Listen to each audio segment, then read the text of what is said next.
Bueno, estamos a pocos días de las elecciones en nuestro país y ya hemos estado entrevistando a distintos candidatos a la presidencia de la República porque nos parece fundamental conversar, por supuesto, con estos candidatos y candidatas como profesoras y profesores de Chile. El día de hoy tenemos un colega que va también de candidato, el profesor Eduardo Artés. Eduardo, un gusto de saludarte y te agradecemos por estar con nosotros. Un gusto, y cuando te doy la mano a ti, se lo doy a todas las colegas y a todos los colegas, ¿ya? Nada, estoy aquí en mi casa.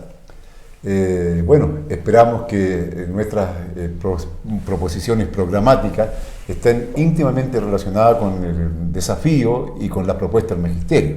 No lo entendemos de otra manera, así que a disposición. Perfecto, eso es lo que queremos precisamente ahora conocer, Eduardo.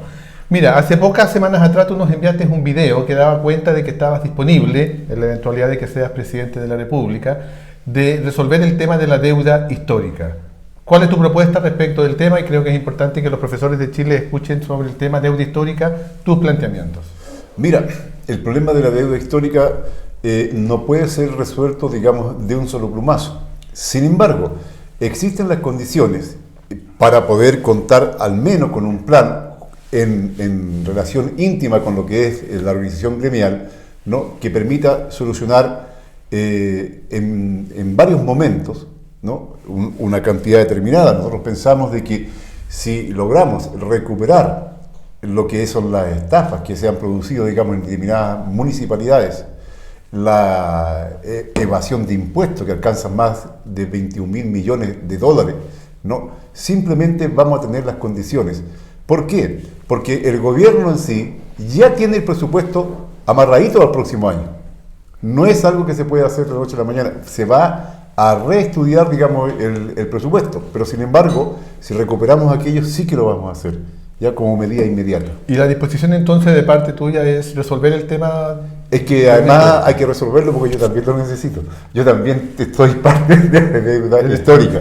No, lo vamos a hacer porque ese es un acto de justicia, y es justicia para los profesores, y seguramente otros sectores de trabajadores que también tienen deuda histórica van a tener la posibilidad de comenzar a colocarla sobre la mesa. Correcto. Eduardo, el año 2019 tuvimos una gran movilización, 52 días de paro, y allí quedaron algunas demandas pendientes. Te recuerdo solamente algunas, el tema del bono de, por ejemplo, la mención a las profesoras y educadoras diferenciales, es un tema muy sentido, muy necesario de también resolver. La situación del bono de retiro que termina el año 2024. ¿Cuál es tu planteamiento respecto de estas demandas históricas de los profesores? Bueno, las menciones es un tema bastante ya antiguo, ¿no?, que en distintos momentos había problemas con las menciones.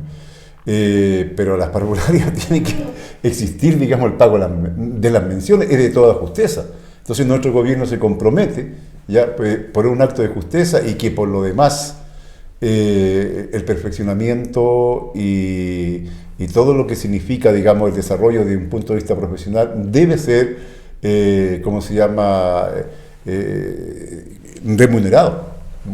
Absolutamente. Y con lo que es, digamos, el fondo de retiro debe continuar porque es de toda también justeza. No puede ser que lo vamos a eliminar, más aún cuando las pensiones son realmente miserables.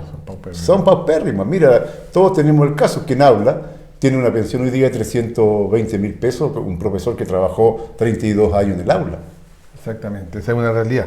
También, Eduardo, sobre el tema de la evaluación docente, que hay un compromiso de parte del actual gobierno y una promesa en su momento de terminar con la doble evaluación docente, cuestión que no ha ocurrido. ¿Cuál es tu posición y eventualmente tu presidencia como presidente de la República, qué harías con el tema de la evaluación docente? Mira, la evaluación docente ha sido una cosa bastante punitiva, ¿no? Nosotros pensamos de que tiene que haber un apoyo docente y no una cosa de carácter punitivo, ¿no? Y en ese sentido sostenemos y proponemos dentro de nuestro programa, ¿no?, lo que es que los consejos de profesores jueguen un papel también formativo, ¿no?, y que trabajen, digamos, desde allí, en forma colectiva en todas las, ¿cómo se llama?, las escuelas, liceos, etcétera, etcétera, digamos, el tema de la formación con apoyo de centros de perfeccionamiento y de las universidades, pero directamente desde allí, y no puede haber una cosa de carácter punitiva. Yo pienso que nosotros somos calificados todos los días, ¿no? Somos calificados por los apoderados, por los alumnos, por la sociedad en su conjunto. ¿no? Y la evaluación que existe sobre el magisterio en general es positiva. Uno de los pilares del actual sistema, del actual modelo educativo, tiene que ver con la lógica de la estandarización. Y allí están las PSU, los CINCE y todo lo que conocemos. ¿Cuál es tu propuesta respecto de particularmente la estandarización en la educación? No, pensamos que eso es una cosa absolutamente, como se llama, negativa. Ya hace muchos años, yo me recuerdo cuando estudiamos en el liceo nocturno, luchamos contra lo que se llamaba en esa época la prueba de actitud académica, ¿ya? Porque eso no mide realmente en forma correcta las posibilidades, las capacidades, los conocimientos. Eso mide a veces fundamentalmente aspectos relacionados con una conducta de entrada de un punto de vista social, ¿no? No puede ser que exista algo que sea lo mismo, una misma prueba, al pueblo de Aguita, al pueblo nación mapuche, en La Pintana, en Las Condes, ¿ya? O en el Biobío o en Arica. Eso es imposible. Eso simplemente nos está diciendo que no se toma en cuenta que la educación tiene que estar íntimamente relacionada con las necesidades de desarrollo propio de la zona, de los aspectos culturales de la zona, ¿no? Y dentro de un plan general, claro está, pero ese tipo de prueba no da cuenta de los alcances o el nivel de desarrollo del estudiante. ¿Tu candidatura, Eduardo, está por fortalecer la educación pública?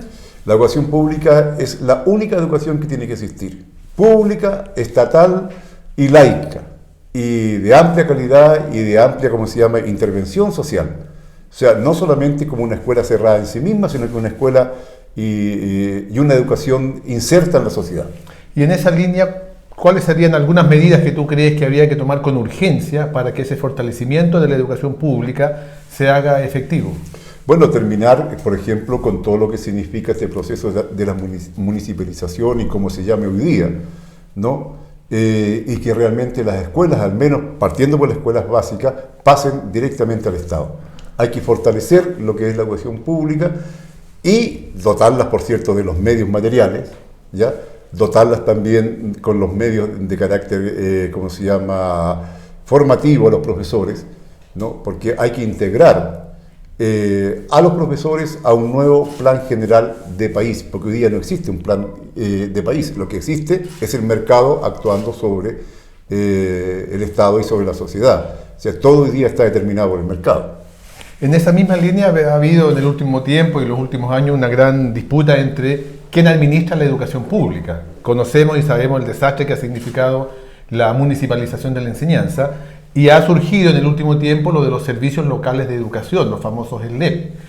¿Cuál es tu posición al respecto y cómo crees tú que debiera de ser la administración de la educación? No, tiene que ser estatal a nivel centralizado, pero eso no significa ni presupone una ausencia de participación democrática de las comunidades educativas. Por el contrario, hay que incentivar, no podríamos entender una educación estatal, pública, gratuita y laica sin la intervención de las comunidades y fundamentalmente de los trabajadores de la educación. Eso es esencial. ¿Cómo concibes tú, Eduardo, el tema del financiamiento? Hoy día tenemos la lógica del voucher, esta lógica de que el Estado subvenciona y le da a privados recursos. ¿Cuál es tu propuesta y cómo sería bajo tu presidencia el tema del financiamiento a la educación en Chile? No, el Estado tiene que, como se llama, financiar en forma, total la educación con presupuestos, ¿no? Que significa lo que es el gasto durante un año o 6 meses según cómo corresponda de acuerdo a determinados parámetros, ¿no? Pero tiene que haber un financiamiento fijo y no determinado simplemente ni por la asistencia ni cosas parecidas. Estamos terminando o estamos en un proceso complicado de pandemia que ya se arrastra por 2 años. ¿Cuál es el plan o qué has pensado, digamos, para la pospandemia, la educación en la pospandemia? ¿Hay algún plan elaborado por parte de tu candidatura al respecto? Sí, mira, para nosotros está claro que hay algunas cosas que dicen algunos que llegaron para quedarse. Pareciera ser que la educación a distancia sería como la solución. No, esa no es la solución, esa sería la tragedia para lo que es, digamos, simplemente la educación en Chile y en cualquier lugar. Hay que volver a retomar con mucha fuerza, una vez que se termine, como se llama, y que existan las condiciones sanitarias adecuadas, ¿no? El carácter presencial del profesorado en todas las escuelas. porque esa es la esencia de nosotros, ¿no? Pero eso significa crear condiciones sanitarias, materiales. Ya. Ahora, y en esa misma línea, ¿cómo ves tú el retorno a la presencialidad? ¿Bajo qué condiciones? ¿Cómo piensas tú que debiera de ser esta pospandemia cuando se produzca, digamos, y bajo qué condiciones? Bueno, las condiciones mínimas ¿cómo se llama?, de calidad, desde un punto de vista de infraestructura, desde un punto de vista de la alimentación. Por ejemplo, ahora dejaron para este mes de diciembre, estamos en noviembre, a los alumnos sin la canasta, ¿no?, a las niñas y niños de la JUNAEP, lo cual es una barbaridad, porque estamos en una crisis social profunda y los tienen sin eso. O sea, sin las condiciones materiales, sanitarias, ¿no?, es imposible, por cierto, volver a clase. Entonces, claro, en la comunidad, junto a lo que son los profesores y los directores, etcétera, deben de resolver si los establecimientos están en condiciones de volver a funcionar. Correcto. Sabemos que tenemos muchos problemas y conflictos a nivel país, digamos, en diversas áreas que tienen que ver con el tema de la educación. Pero ¿cuáles serían, desde tu perspectiva, las tres primeras medidas que tú tomarías como presidente de la República para el área de la educación? ¿Dónde irían enfocadas esas medidas y por qué? Bueno, lo primero, plantearte que nosotros necesitamos que el gobierno que salga electo dure un tiempo determinado, un tiempo que pensamos nosotros que no puede entrar en contradicción con lo que es la nueva Constitución. Es decir, si nosotros de aquí 1 año y medio más estamos con una nueva Constitución aprobada, simplemente todas las autoridades tienen que ir a la reelección o simplemente a haber una nueva elección, ¿no? Porque la nueva Constitución va a crear un lineamientos que nos van a tocar a nosotros como profesores y como sistema educativo. Va a crear también un camino para obtener los recursos para llevar adelante los planes transformadores que la sociedad reclama. Entonces, claramente... Pero ¿cuáles serían, desde tu perspectiva, las tres primeras medidas que tú... Y tratar, digamos, de al menos, resolver algunos elementos puntuales. ¿Ya? No hacer un gobierno de verdad de transformaciones, cualquiera sea. Así que ahí estamos medios complicados para decirte las medidas inmediatas, porque eso formaría parte de la demagogia y la mentira. Porque el nuevo gobierno que se instala es un gobierno exclusivamente de administración y de reasignación de recursos, ¿ya? De recursos que hoy día pueden ser mal gastados, desde las Fuerzas Armadas a otros lados, reasignar y tratar de mantener un poco esto hasta que pongamos en sintonía, digamos, todo lo que viene con la nueva Constitución. Porque si la nueva Constitución dice que es posible recuperar la riqueza del cobre, el litio, etcétera, ahí vamos a tener un momento de muchos recursos y vamos a poder planificar en todas las áreas, en educación, en salud, vivienda, etcétera, transformaciones profundas y dar satisfacción a la demanda popular. O si no, todo va a ser más de lo mismo. Correcto. Y a nivel curricular, Eduardo, ¿cómo ves tú? Hoy día tenemos un programa de estudio. ¿Cómo ves tú la nueva educación aporta, cierto, de una nueva constitución también? Y curricularmente, ¿cuáles son los elementos que a tu juicio debieran de ser pilares centrales en el nuevo modelo educativo al cual aspiramos para Chile? Bueno, tenemos que tener una educación que esté centrada, por cierto, como se llama en los estudiantes, en una educación que permita al estudiante convertirse en un ser protagonista de la historia y no solamente un observador o un quien acepte en forma mansa lo que está sucediendo en el país, sino que forme parte de este proceso de transformaciones que el país lleva adelante. Por lo tanto, necesitamos al mismo tiempo un plan general en educación que esté unido al plan general de país que hoy día no existe. Hoy día no existe en Chile un plan de país, ¿no? Simplemente es el mercado que regula todo. Y como es así, ya el plan curricular va a tener que estar íntimamente. Por ejemplo, es posible que las universidades sigan produciendo una cantidad de profesionales que es una, estafa, porque no tienen dónde ejercer. Y hay otras carreras que sí se necesitan profesionales y como no están dentro de son menospreciadas dentro de la oferta y la demanda, no son, digamos, asumidas como tales, ¿ya? Entonces a nosotros nos parece que tiene que haber una dirección y esa dirección tiene que tomarla la sociedad. O sea, la educación no camina al margen de una dirección que le dé la sociedad. Hoy día no tiene, ¿ya? Ese es un problema central. Y en ese sentido, también tú lo planteabas recién, sabemos y hay varios estudios que dan cuenta de los problemas que en los próximos 4 o 6 años habría respecto de profesionales de la educación. Cada vez hay menos interés, por muchos motivos, por cierto, para estudiar pedagogía. Primero, ¿cuáles son los elementos que tú consideras que hoy día están presentes para que los jóvenes no estudien pedagogía? ¿Y cómo resolverías el tema? ¿Cómo propiciar de que la pedagogía, cierto, y la formación de maestros sea un elemento esencial del Estado chileno? Bueno, lo primero es la característica del Estado que tenemos. Si tenemos un Estado neoliberal donde el individualismo está encima de todo y la ganancia encima de todo, la posibilidad de tener profesores cada vez van a ser menores. El profesor es un agente eminentemente social. Entonces tenemos que cambiar el carácter del Estado y de la sociedad.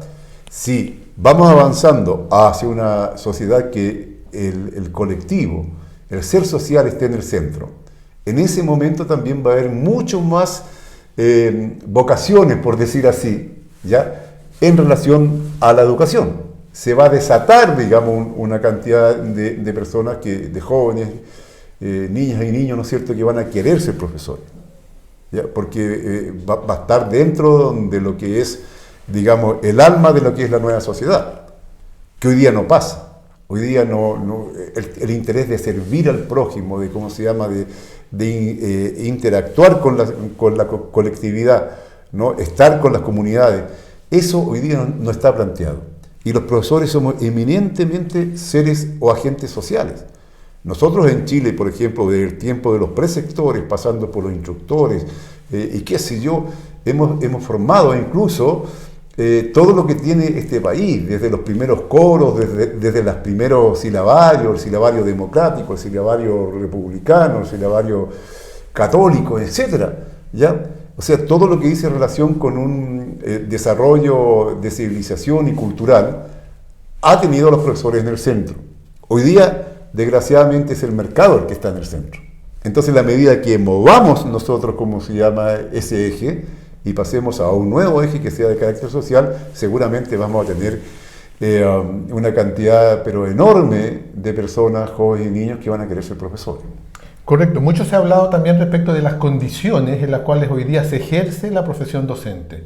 Y se dice que ese sería uno de los elementos que también indudablemente ayuda a este desinterés, dadas las condiciones en las cuales hoy día se trabaja como profesor. ¿Cómo ayudarías tú a resolver ese tema? Hay una parte de las condiciones se va a resolver evidentemente con la actitud de la sociedad hacia el profesor, ¿no?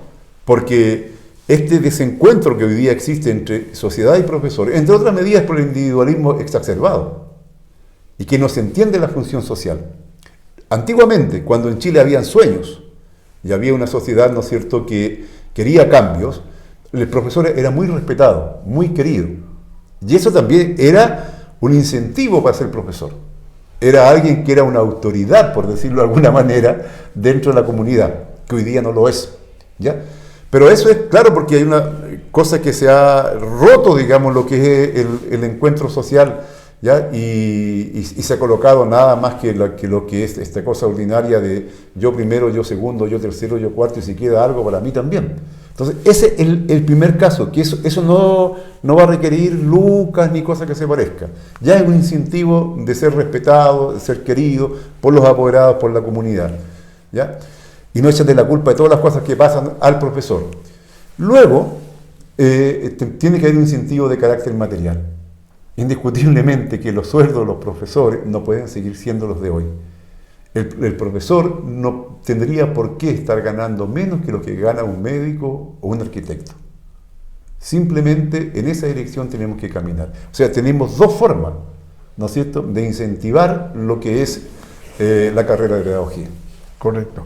El agobio laboral docente, que lo hemos planteado y se viene expresando como una temática desde hace ya mucho tiempo, ¿a tu juicio existe hoy día en Chile? Pero claro, yo creo que es un agobio fuerte porque la mayoría de los colegas, yo diría más del 90% de los colegas, son muy responsables. Y como son muy responsables, asumen una cantidad de tareas que van más allá de las horas de clase en la propia escuela o en el propio liceo. Y Y eso debe ser considerado de tal manera que hay que rebajar las horas de clase, como se llama en el aula, hay que hacer mucho más participativo, el número de alumnos por aula también debe, como se llama, bajar. Hay países que hoy día están llegando a 15 alumnos por aula, por sala de clase, ¿no? Y hoy día nosotros estamos todavía pegados, digamos, en cantidades que son insoportables. Correcto. Bueno, hoy día tenemos un sistema absolutamente fragmentado en educación. Tenemos la educación municipal, tenemos los ELEP, tenemos educación particular subvencionada, educación pagada, privada, etc. Esta fragmentación, ¿tú cómo la resolverías? ¿Quién debe de estar a cargo de la educación en Chile, a tu juicio? Bueno, a cargo de la educación en Chile deben de estar los trabajadores de la educación, los profesores. O sea, no hay otra manera, nadie más podría estar. En unión, por cierto, con toda la comunidad. En unión con los propios apoderados, con una interacción social muy fuerte, ¿ya? Pero debe caminarse con un objetivo claro de un sistema único de educación, estatal, público, laico, ¿no? Porque la fragmentación solamente da cuenta de un país fragmentado socialmente. Porque claro, si existen hoy día universidades particulares de la élite, ¿no? Existen, en fin, es porque está el país totalmente fragmentado. Y al menos en educación tenemos que partir con un piso común, igual para todos los niños y niñas. Al menos en educación. Pues si no tenemos eso, es imposible imaginarnos cómo se llama un momento de mayor justicia social. Y el igualitarismo como tal nunca va a existir en una sociedad, ¿ya? Pero hay que tener puntos de partida y condiciones de entrada igualitarias. Y eso lo produce particularmente la educación. Exactamente. Estamos en este momento en un momento histórico bien importante en Chile, con la nueva Constitución, con el trabajo de la Convención Constitucional. ¿Qué esperas tú de la nueva Constitución? ¿Qué cambios debieran de venir en Chile? Bueno, nosotros esperamos que la nueva Constitución definitivamente abra espacio a una superación social, no solamente a mejorar la administración de esta sociedad capitalista, neoliberal, que está al servicio de una minoría. Esperamos como trabajadores, y los trabajadores de la educación así debiera ser nuestra propuesta, porque tendríamos que tener una propuesta de sociedad, ¿no? A nosotros no nos basta estar solamente resolviendo los problemas que están planteados o las dificultades que presenta este sistema social. Los trabajadores sí siempre hemos tenido una propuesta de sociedad, que le hemos llamado socialismo en algunos casos, o perspectiva socialista, un gobierno popular, como quieras llamarle, ¿ya? Con características propias de Chile, por cierto. Nosotros esperamos que esta nueva Constitución abra espacio al avance tras una nueva sociedad. No solamente a recrear lo que hay con algún maquillaje. Eso sería fatal porque es pan para hoy y hambre para mañana. Al poco andar despertaríamos, ¿cierto?, que estaríamos igual o peor. Exactamente. Y en educación, Eduardo, ¿qué esperas tú o qué debiéramos de nosotros exigir o propiciar en la nueva Constitución, específicamente en educación? En educación yo creo que los trabajadores de la educación, el colegio de profesores y todos los organismos gremiales de los profesores y trabajadores en general, de los auxiliares y todos, hay que trabajar por una educación estatal laica, de amplia cobertura y que obedezca a las particularidades que tiene, por cierto, nuestro país, que tendrá que ser un país plurinacional. Entonces es muy importante que, no obstante que sea un sistema único, debe estar, digamos, alimentado por las distintas particularidades que tiene cada pueblo, cada nación, cada lugar de nuestro país, que es distinto. Y ese es un gran desafío, porque no es lo mismo, ¿no es cierto?, un currículum, explico nuevamente, que se puede dar en Chuquicamata como lo que se puede dar en el Guamapa. Correcto, y en esa misma línea, lo plurinacional, que es un tema también que ha venido cobrando cada vez más fuerza en nuestro país, ¿cómo lo ves, cómo lo enfocas desde la perspectiva educativa y como presidente de la República? ¿Cómo te planteas el respeto a la plurinacionalidad? La autodeterminación del pueblo nación mapuche y de todas las nacionalidades en un Estado único. Nosotros creemos que sería fatal fragmentar el Estado, pero un Estado plurinacional, donde no exista la chilenización desde un punto de vista cultural, de ningún punto de vista, de las otras naciones existentes, ¿ya? Y ninguna nación se sobreponga sobre otra, sino que todas se desarrollen desde un punto de vista económico, social y cultural. Es por eso que el tema de profesores es tan importante, porque los profesores tienen que adecuarse a esa nueva realidad, ¿ya? Para poder, digamos, fortalecer el aporte de los pueblos y naciones que formamos parte de Chile. Correcto. Bueno, Eduardo, ha sido bastante grato poder conversar, poder conocer los puntos de vista, los planteamientos que están expresados en tu candidatura. Y quería pedirte ahora que aprovecharas de dirigirte a las profesoras y profesores de Chile en estos 2 minutos que nos quedan de programa, para que puedas enviarles un mensaje, para que puedas también aprovechar de pedir el apoyo, por supuesto, a tu candidatura, para recordarle que eres colega, eres profesor igual que quienes formamos parte del Colegio de Profesoras y Profesores de Chile. Te escuchamos, Eduardo, para que hables con los profesores del país. Bueno, queridas colegas y colegas en general, un abrazo fraterno, grande, de un profesor que ha estado en el aula, también ha estado en la lucha gremial, social, política, de derechos humanos, ¿ya? Con el convencimiento de que podemos llegar a un país que sea más justo, un país que es muy rico, lleno de recursos naturales, pero impresionantemente rico, pero tal como decía el profesor Pedro Castillo en Perú, ¿no? Pero lleno de pobres. Él lo decía por Perú, pero nosotros lo podemos decir por Chile. O sea, no puede seguir existiendo esta realidad. Esta realidad no se cambia con medias tintas ni se cambia con simples reformas. Se cambia con un plan general de transformaciones profundas, lo cual no es un salto al vacío, porque no se hace en un solo acto. No es algo que nosotros lo vamos a lograr de la noche a la mañana o el primer día de gobierno. No, es un proceso. Pero tenemos un norte y lo importante es ir tras ese norte. Por eso hemos levantado esta candidatura, colega, para ir tras un norte de un Chile democrático, popular, donde los trabajadores estemos en el centro, nunca más en las márgenes, ¿ya? Sino que en el centro. Lo merecemos, producimos todo y a veces tenemos muy poco o casi nada. Así que nada, a votar por este profesor, le pido de verdad, porque al votar por este profesor van a votar por la alternativa de una nueva sociedad. Gracias. Muchas gracias, Eduardo. Un gusto de haber estado y haber podido conversar el día de hoy. Por supuesto que seguiremos entrevistando al resto de los candidatos a la presidencia de la República, porque el tema de educación, por supuesto que es muy importante, muy necesario, y se hace, por cierto, urgente que también los candidatos a la presidencia de la República expresen y den a conocer sus puntos de vista respecto de educación. Ese ha sido el sentido que tiene estos programas con los distintos candidatos. Muchas gracias, Eduardo. Muchas gracias. Un gusto de tenerte acá. Igualmente.